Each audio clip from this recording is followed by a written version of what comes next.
शालिनीजी पटकन येऊन तन्वीला मिठी मारतात. तन्वीच्या डोळ्यात नकळत पाणी येतं. इतक्या महिन्यांनंतर समोर येताना ती खूप भावुक झाली होती. रेयांशने सुटकेचा श्वास घेतला आणि मनातच विचार केला, थँक गॉड, आता भाऊ नॉर्मल राहतील. तन्वीला हे सगळं सांगण्यामागचा त्याचा हेतू हाच होता. रेयांशने अयांशला अशा अवस्थेत पाहून त्याला खूप वाईट वाटलं होतं. सोनियाची लग्नाची गोष्ट मनात येताच त्याला अचानक काल रात्रीच्या त्या स्पर्शाची आठवण झाली. शालिनीजींना काहीतरी जाणवलं आणि त्या ताबडतोब तन्वीपासून दूर झाल्या. त्यांनी नाराजीने बोलत सांगितलं, अयांश, हिला सांगून टाक, यायचं असेल तर यावं, नाहीतर आधीच नकार दे. अयांशने तन्वीकडे पाहिलं, पण ती शालिनीजींच्या जवळ जाऊन त्यांना घट्ट मिठी मारते. आई, सॉरी. कशासाठी? सगळं सोडून गेलीच, मग आई कशी? शालिनीजींची नाराजी अजूनही कायम होती. उर्मिलाताई पुढे आल्या. त्यांना व्यवस्थित चालताना पाहून तन्वीच्या डोळ्यात आनंदाची चमक आली. आजी? अगं अगं, आधी जरा स्वागत तर करा, आता कायमची तुमची सुनबाई म्हणून येते. वीरेन हसत म्हणाला. शालिनीजींनी अयांशकडे पाहिलं. त्याच्या डोळ्यात आनंद ओसंडून वाहत होता. त्या हसल्या आणि दोघांना मिठी मारली. सुबोधजींनी विशेष प्रतिक्रिया दिली नाही, पण ते मनातून खुश होते. आज त्यांना फक्त घराची इज्जत नव्हे, तर मुलाच्या चेहऱ्यावरचा आनंदही स्पष्ट दिसत होता. घरात उर्मिला आजी आणि शालिनीजींचंच तन्वीसोबतचं नातं खूप जवळचं होतं. पुन्हा एकदा लग्नाच्या चर्चेमुळे घरभर आनंद होता. तन्वीच्या येण्यानं सौरवीजींना काही विशेष फरक पडला नव्हता, पण अयांशमुळे त्यांनी काही चुकीचंही बोललं नाही, कारण त्यांना माहीत होतं की अयांश तिच्या विरोधात काही ऐकणार नाही. रेयांशच्या मनात वारंवार तेच विचार येत होते. त्याने योग्य संधी साधून थेट सुबोधजींशी बोलायचं ठरवलं, कारण त्याला माहीत होतं की त्याचे बाबा त्याच्यासाठी निर्णय बदलू शकतात. डॅड? रेयांशच्या आवाजाने सगळ्यांचे लक्ष त्याच्याकडे वळले. सुबोधजींनी त्याच्याकडे पाहिलं आणि हलकंसं मान डोलावली, पण तो अजूनही संकोचत होता. डॅड, त्याने पुन्हा एकदा प्रयत्न केला, पण गप्प बसला. सुबोधजी त्याच्याकडे बारकाईने पाहत होते. बाकी सगळेही संभ्रमात होते. रेयांश कधीही अशा तऱ्हेने संकोचून बोलत नसे, मात्र अयांशला समजलं की तो काय सांगणार आहे. त्याने एक दीर्घ श्वास घेतला. तन्वीने विचारपूर्ण नजरेने त्याच्याकडे पाहिलं. त्याने हलकासा होकार दिला. त्यावरती चेहरा वाकडा करून स्वतःशीच पुटपुटली, हा ठरकी, बस आता गब्बर सासूचं नाटक सुरू नको व्हायला. सरळ मान्य करा. मूल बिचारा तरी काय करणार? सुबोधजींनी थंडपणे रेयांशला विचारलं, बोल, काय हवंय? त्याच्या चेहऱ्यावर उमटणारे भाव पाहून त्यांना समजलं होतं की तो काहीतरी महत्त्वाचं सांगणार आहे. डॅड, मला लग्न करायचं आहे. रेयांशने बोलताच सुबोधजींचा चेहरा कठोर झाला. याआधीही त्याने तन्वीशी लग्नाची गोष्ट काढली होती, पण तो लग्न मंडपातून गायब झाला होता. शालिनीजी काही बोलल्या नाहीत, पण सौरवीजींनी लगेच टोमणा मारला. रेयांश, तुला लग्न करायचंय? बघ, आता अयांशचंही लग्न झालंय, त्यामुळे यावेळी पळायची संधी नाही मिळणार. तन्वी आणि अयांश अस्वस्थ झाले. शांत बसा, सुबोधजींनी कठोर आवाजात सांगतात सौरवीजी एकदम गप्प बसल्या. वीरेनने या गंभीर वातावरणात अयांशच्या कानात हळूच पुटपुटलं, तुझे डॅड भारीच जबराट आहेत, अगदी गब्बर टाईप्स. म्हणूनच मला असं वाटायचं. तन्वीनेही हळूच उत्तर दिलं, कारण ती त्याचीच गोष्ट ऐकत होती. अयांश त्यांच्याकडे पाहून हसत होता. रेयांश, खूप झाला आता. जर हे लग्न फक्त हट्टासाठी असेल तर मला मान्य नाही. सुबोधजींनी गंभीर आवाजात बजावलं. रेयांश गप्प राहिला. त्याने पुन्हा एकदा प्रयत्न केला. डॅड, खरं म्हणजे सोनिया, मला तिच्याशी लग्न करायचं आहे. सुबोधजी त्याला रोखून पाहत होते. सोनियाशी लग्न का करायचंय तेही सांग. अयांशने त्याच्यावर कठोर नजर टाकली. रेयांश गोंधळला. ती सोनिया प्रेग्नेंट आहे. त्याने एवढंच बोललं आणि सुबोधजींनी एक जोरदार थप्पड त्याच्या गालावर मारली. ते संतापाने फुललेल्या नजरेने त्याच्याकडे पाहत होते. डोकं फिरलंय का तुझं? काय बकवास आहे ही? अशी मुलगी आणि लग्न? सुबोधजी संतापले होते. हे ऐकून सगळेच स्तब्ध झाले. अयांशने रेयांशकडे रोखून पाहत आपल्या वडिलांकडे कठोर शब्दात बोलला, अशी मुलगी? हे बोलण्याआधी एकदा विचार करा की त्या मुलाचा बाप तुमचाच मुलगा आहे. तुम्ही हट्ट पुरवता काहीतरी जास्तच सवलती दिल्या आहेत. कमाल आहे. स्वतःचा मुलगा असं वागतोय तरीही तुम्ही. खरं तर लग्नाची तयारी सुरू करा. तुम्हाला आवडो किंवा न आवडो, सोनियाशी याचं लग्न होणारच. वीरेन जाताना अयांशच्या मागे गेला. तेवढ्यात सुबोधजींनी पुन्हा एकदा रेयांशच्या गालावर जोरदार थप्पड मारली आणि ते तिथून निघून गेले. तन्वी रेयांशकडे रोखून पाहत होती. याआधी जेव्हा सुबोधजींनी त्याला थप्पड मारली होती तेव्हा त्याच्या चेहऱ्यावर राग स्पष्ट दिसत होता, पण आज तो पूर्णपणे शांत होता. वीरेन आत येताच अयांशला म्हणाला, हा तुझा भाऊ? ओ गॉड, यार तू आलास आणि हे सगळं. अयांशला हे काही आवडलं नव्हतं. वीरेन हसत म्हणाला, लग्नाच्या तयारीची आठवण झाली. मी इथे तुझ्या लग्नासाठी आलोय. तर कधी करणार आहेस लग्न?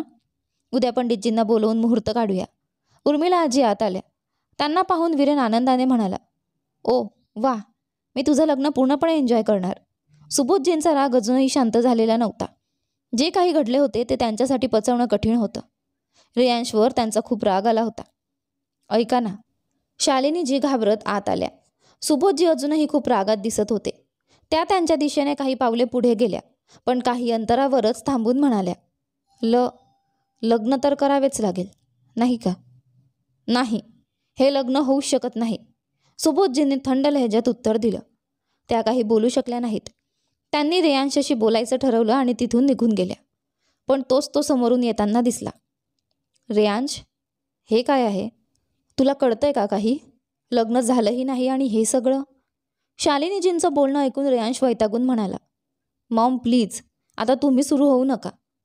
रेयांश, नीट बोल आपल्या आईशी. तुझ्या कृत्यानंतर तुला काही बोलण्याचा अधिकारही नाही, तरीही तू शालूशी उद्धटपणे वागतो आहेस. त्यांचा आवाज इतका गंभीर होता की रेयांश गप्प झाला आणि नजर खाली झुकवली. I am sorry mom. शालिनीची काही बोलल्या नाहीत, पण त्यांच्या चेहऱ्यावर थोडा शांत भाव दिसू लागला. सुबोधजींच्या बदलत्या स्वभावामुळे त्यांचं आयुष्यही बरंचसं सुधारलं होतं. डॅड. रेयांश काही बोलणार होता, पण सुबोधजींनी त्याला तिथून पाठवून दिलं. तन्वी, शालिनीजी आणि अमायरा खोलीत होत्या. तन्वी त्यांच्या मांडीवर डोकं ठेवून पडली होती. मला खूप बरं वाटलं आई, जेव्हा त्यांनी तुमच्यासाठी आवाज उठवला. तुम्ही खुश आहात, नाही का? तन्वीने त्यांच्या चेहऱ्याकडे पाहत विचारलं. शालिनीजींच्या चेहऱ्यावर कुठलेच भाव नव्हते. त्यांनी तिच्या डोक्यावरून हात फिरवत हळूच उत्तर दिलं, हो. तुला माहिती आहे, जेव्हा मी लहान होते तेव्हा फक्त बाबांना निर्णय घेताना पाहिलं. आईने कधीही त्यांच्या निर्णयावर प्रश्नच उभा केला नाही. मान्य करावं किंवा नाही, पण ते पाळावं लागायचं. अनेक वेळा हेच लक्षात ठेवून मी गप्प बसायचे, शांत राहायचे. लग्नाच्या निर्णयावर प्रश्न विचारायचा अधिकारच नव्हता. सुरुवातीला इतकी घाबरले होते की मी सासरी परत जाण्यास नकार दिला. पण त्या दिवशी समजलं की ते घर फक्त तेव्हाच माझं होतं, जेव्हा काही दिवसांसाठी तिथे जाईन. सगळं ठीक झालं होतं. आयुष्य खूप बदललं. जसं कधी स्वप्नातही कल्पना केली नव्हती तसंच झालं. पण मग 5 वर्षांच्या चांगुलपणाच्या पुढे 25 वर्षांची ती घुसमट आजही संपत नाही. तो भीतीचा, अस्वस्थतेचा, घाबरण्याचा अनुभव जात नाही. पण तू सगळं ठीक केलंस. कधी असं होईल का माहिती नाही, पण आता एक गोष्ट मात्र नक्की कळाली, मी चुकीची नव्हते. आयुष्य कसंही असो, सगळेच आयुष्य असं गेलं. आता जशी वाटेल तसं जाईल. तन्वीच्या डोळ्यांतून अश्रू वाहू लागले. तिने ते पुसून हसत म्हणाली, अरे आई, असं कसं म्हणता? तन्वी आली आहे आता, त्यामुळे तुम्ही फक्त हसत खेळत राहणार. शालिनीजी हलकसं हसल्या. हो, खूप आठवत होतीच ग. हो, मला माहीत आहे, पण माझी गर्लफ्रेंड कधीपासून लपून ऐकायला लागली? उर्मिला आजी हसत आत आल्या. शहाणी. तन्वी उठून हसत त्यांच्या मिठीत गेली. आजी, आता तुम्ही माझ्यासोबत कबड्डी खेळायला तयार आहात ना? अगं वेडी, हे काय वय आहे का माझे? हो, पण नातवंडांसोबत खेळायला मात्र नक्कीच तयार आहे. उर्मिला आजींच्या बोलण्याचा अर्थ लक्षात येताच शालिनीजी हसल्या. तर तन्वी पटकन म्हणाली, पण आधी गब्बरने लग्न केलं पाहिजे ना, मग सोनिया येईल. आणि तसंही सांगून ठेवते, आधी मी आहे मग कोणी दुसरी. धत. उर्मिला आजींनी चेहरा वाकडा केला. शालिनीजी हसत म्हणाल्या, तुझं लग्न लावण्यासाठी लवकर मुहूर्त काढत आहे आजी. सुनबाई, समजलीस का? आजी तुझ्याच विषयी बोलत होत्या. जा, मला तुमच्याशी बोलायचं नाही. तन्वीने मान वळवली. रात्रीचा वेळ. संपूर्ण दिवस अयांश वीरेंसोबतच होता. जवळपास 1.5 वर्षांनंतर दोघं मित्र भेटले होते. डिनरसुद्धा बाहेरूनच करून आले होते. घरात तशाही रेयांशच्या गोष्टीमुळे सुबोधजी खूप अस्वस्थ दिसत होते. तन्वी अयांशच्या असे संपूर्ण दिवस गायब राहण्याने चिडलेली होती आणि लॉनमध्ये फेऱ्या मारत होती. गाडीच्या आवाजाने तिला कळाले की अयांश चालला आहे. वीरेन आणि अयांश घरात जात असताना अचानक तन्वीची तिरसट आवाजात हाक आली. मिळाली का फुरसत, की अजून कुठे जायचंय? तिच्या आवाजातील चिडचिड ऐकून दोघांनी एकमेकांकडे पाहिले आणि लगेच वीरेन म्हणाला, best of luck Ayansh, bye, good night. Ayansh त्याला जाताना पाहतच राहिला आणि मग तन्वीच्या दिशेने वळत म्हणाला, पण झालं काय? ते तर मीच सांगते. तन्वीने अचानक त्याची शर्ट पकडली आणि जोरात स्वतःकडे ओढले. तिचा चेहरा अगदी त्याच्या समोर आला. अयांश तिच्या चिडक्या आणि संतापलेल्या चेहऱ्याकडे एकटक पाहत राहिला. तो शांतपणे हसत म्हणाला, खूपच वाढला आहे राग तुझा. असं का? आणि तुझ्या या वागण्याचं काय? ती अजूनही चिडून बोलली. अयांशने हलकेसे मान नकारार्थी हलवली आणि गोड हसून म्हणाला, तूच सांग ना. त्याचा आवाज इतका शांत होता की तन्वी काही क्षणांसाठी गप्प झाली. तिने त्याला सोडले आणि चेहरा वळवत म्हणाली, जाऊ दे. मी पकडलं होतं का? अयांशने खट्टाडपणे विचारले. त्याला बोलण्याने तन्वी अजून चिडली. तू ना, मला काही बोलायचंच नाही. ती वळून निघालीच होती. तेवढ्यात अयांशने शांत आणि थंड लहेजात म्हटले, मला काहीतरी सांगायचंय. तन्वीच्या पावलांना अचानक थांबावे लागले. तिच्या हृदयाचे ठोके वाढले. ती तिथे स्तब्ध उभी राहिली. अयांश 2 पावले पुढे आला आणि तिच्या मागे उभा राहून हलकेच तिच्या कानाजवळ म्हणाला, इतकं मिस करत होतीस तर कॉल तरी करायचा. फोन होता, नंबर होता. त्याच्या श्वासांचा स्पर्श झाल्याने तन्वीच्या अंगावर रोमांच उभे राहिले. अयांश हसतच मागे सरला. तन्वीने शांत होत त्याच्याकडे पाहिले आणि मग गाल फुगवत म्हणाली, हे मान्य आहे की तुझ्याशी वाद जिंकू शकत नाही. माझ्या लांबच लांब मेसेजचा एक ओळीत रिप्लाय देतोस. पण मी अजूनही रागावलेली आहे. अयांश हसत म्हणाला, मग राग कसा जाईल तेही मीच सांगू. तू तू खूप बदलला आहेस. आता माझ्याशी नीट बोलतही नाहीस. काल रात्रीही वीरेन सरांकडे गेलास. तन्वी मासूमपणे बोलली. अयांश तिच्या बोलण्याने हसला. मग सांग काय बोलायचंय? त्याच्या डोळ्यांमध्ये नेहमीच तिच्याशी जास्त संवाद असायचा. तन्वीने त्याच्या छातीवर हलकासा ठोसा मारत चिडून म्हटले, खूप वाईट आहेस तू. लग्नाला नकार द्यायचा विचार आहे का? हो, विचार करते. वीरेन आहेच इथे, तन्वीने नकली गर्वाने म्हटले. अयांशने डोळे थोडेसे बारीक करत तिला पाहिले. ती लापरवाहीने पुढे निघणार होती तेवढ्यात त्याने तिचे मनगट धरत थंड स्वरात म्हटले, यावेळी सोडणार नाही. तन्वीच्या चेहऱ्यावर नकळत हसू उमटले. ते लपवत ती साध्या सुरात म्हणाली, का? जबरदस्ती करशील? काही शंका आहे का? अयांशच्या या 2 शब्दांनी तन्वी आश्चर्यचकित झाली. ती त्याच्याकडे स्तब्ध होऊन पाहत होती. मग तो हसत म्हणाला, लॉंग ड्राईव्ह की अजून कुठे जायचं? चल. तन्वीने त्याचा हात धरला. त्याच्यावर हक्क दाखवणे, त्याच्यावर नाराज होणे, त्याच्यासोबत वेळ घालवण्याचा हट्ट करणं, तिला हे खूप आवडत होतं.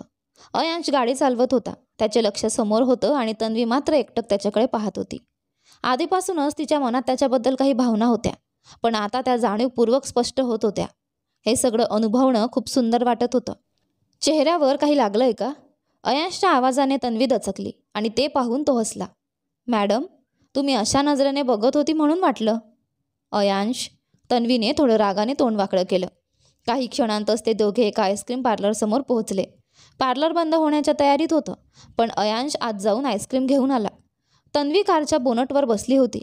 अयांशने तिला आईस्क्रीम दिलं, पण तिने आधी विचारलं, तू नाही खाणार? नाही, आज आधीच खूप खाल्लंय. अयांश तिच्याजवळ उभा होता. तन्वीने आईस्क्रीम खाण्यासाठी चमचा तोंडाकडे नेलाच होता, पण अचानकच तिने शरारतीने थोडीशी आईस्क्रीम अयांशच्या गालावर लावली. तिच्या या मस्तीने तो एक क्षणासाठी चकित झाला, पण ती मात्र शांतपणे आईस्क्रीम खात राहिली. अयांश तिच्या या कृतीवर हसला आणि म्हणाला, आता हे साफ करतो.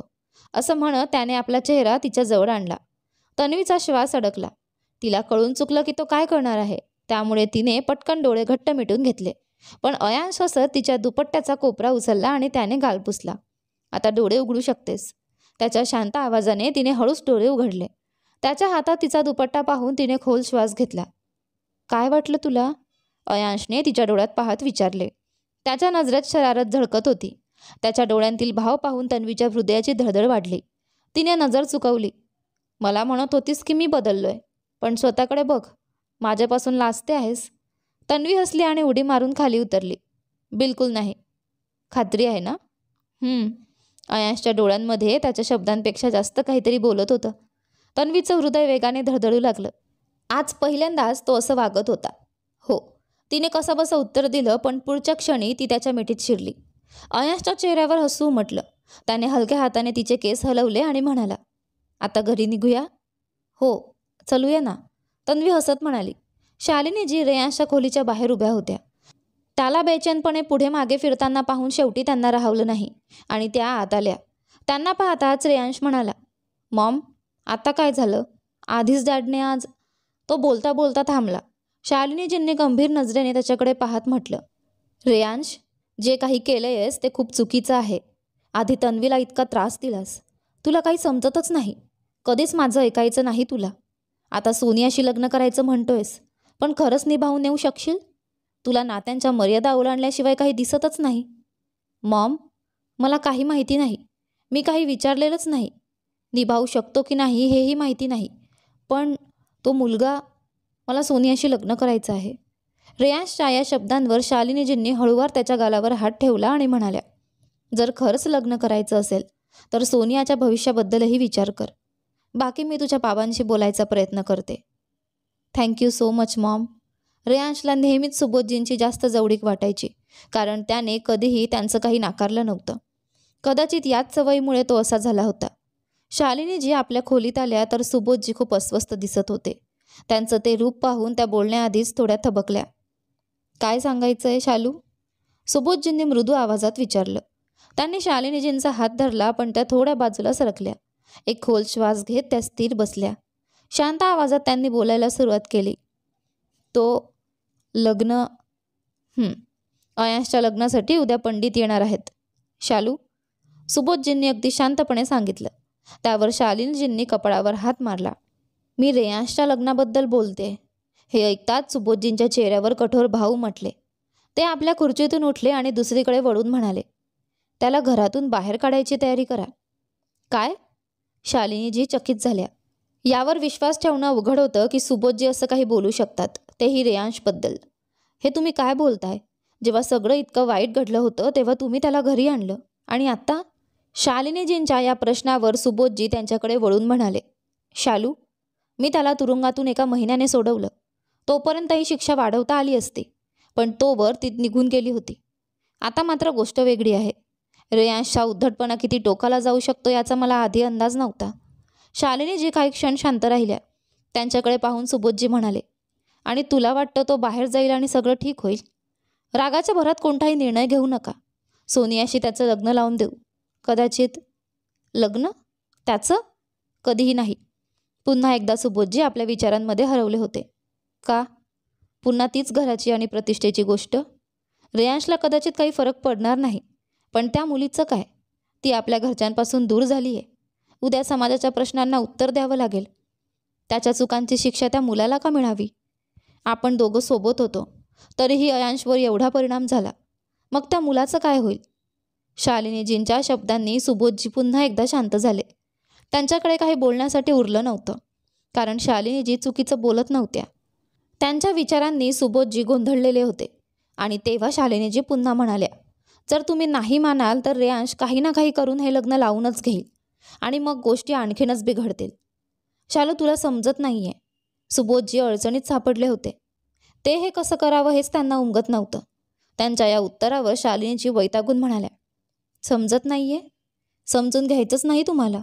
ना ऐकायचं ना विचार करायचा, फक्त स्वतःचा निर्णय अढळ ठेवायचा, मग काहीही झालं तरी. नेहमीचीच तुमची सवय आहे ही, आणि यामुळेच सगळं बिघडलंय. पण तुम्हाला काही फरकच पडत नाही. त्यांच्या शब्दांमध्ये जुन्या रागाचाही अंश होता, आणि हे सुबोधजींना समजलं. आता ते पूर्णतः शांत झाले. मनात असंख्य विचार होते. ते 2 मार्गावर उभे होते. शालिनीजी त्यांच्या निर्णयाची वाट पाहत त्यांच्याकडे पाहत राहिल्या. काही वेळाच्या गप्पांनंतर सुबोधजी म्हणाले, ठीक आहे, पण आधी कोर्टात लग्न होईल. शालिनीजींच्या चेहऱ्यावर आनंद झळकला.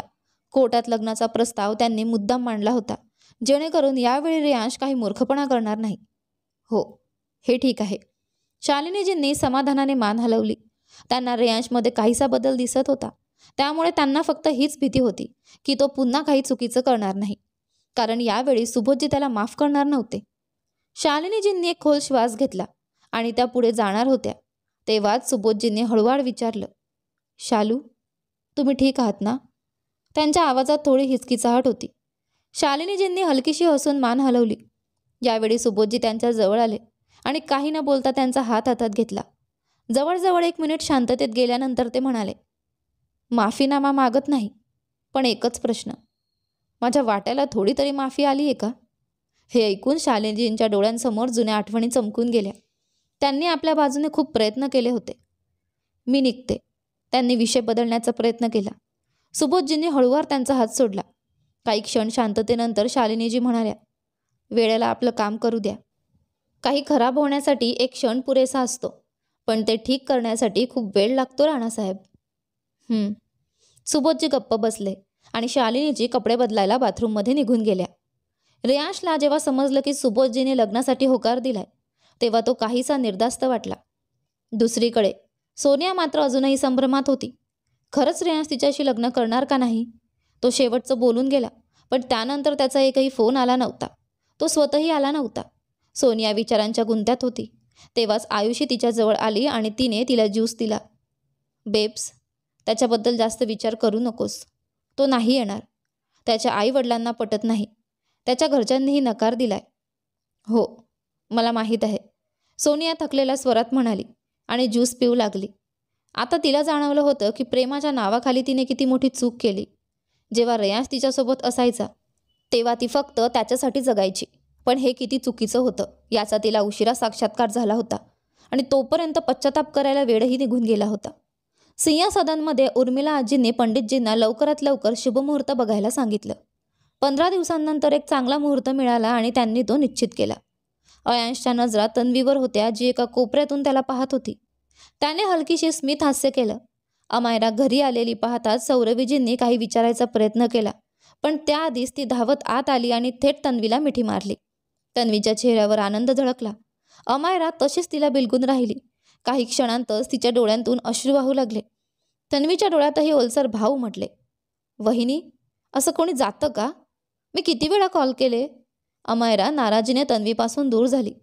तन्वी हसली आणि अश्रू पुसत म्हणाली, का? खूप मिस केलंस का मला? तुझ्या राजीवजींनी भरपूर शिव्या दिल्या असतील. अरे वहिनी, तुमच्यासाठी शिव्या? ना बाबा ना. जीव खूप प्यारा आहे माझा, नाहीतर तुमची ही लाडकी नणंद माझा जीव घेईल. राजीवच्या बोलण्याने वातावरण बदललं. भैया, अमायरा धावत अयांशजवळ गेली आणि त्याला घट्ट मिठी मारली. मी खूप खूप खूप खूप जास्त खुश आहे की वहिनी परत आली. हो, ते तर दिसतंय, वीरेन आणि राजीव एकाच वेळी म्हणाले आणि एकमेकांकडे पाहून हसू लागले. तन्वी स्वयंपाकघरात होती तेव्हा तिथे कुणीच नव्हतं. तिला काहीतरी आवाज आला. अयांश समोर दिसताच ती घाबरून मोठ्याने काही बोलणार होती, तेव्हाच त्याने तिच्या तोंडावर हात ठेवला आणि हळू आवाजात म्हणाला, काय करतेस? आजच आजी म्हणाल्या की दोघं सोबत दिसायला नको. त्याने तिच्या तोंडावरचा हात काढत तिला हळू आवाजात बोलायचं सुचवलं. ती मात्र अगदी हळू न बोलता कुजबुजत म्हणाली, ओह, असं आहे का? काही हरकत नाही, मग तर लग्न होईल.